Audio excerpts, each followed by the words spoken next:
Karena kalau menurut saya aparat polisi kan seorang penegak hukum, pembela, pengayuh masyarakat.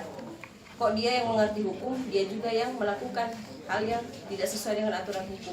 Jadi saya minta Bapak Kapolri, Bapak Kapolda beserta seluruh jajarannya, saya minta keadilan, Pak.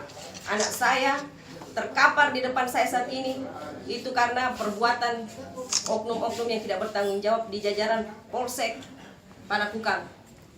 Saya mengatakan Polsek Panakukang karena yang mengambil itu malam adalah Resmo Panakukang.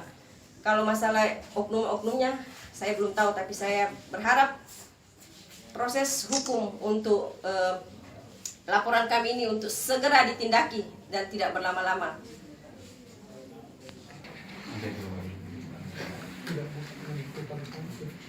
Bisa dibuka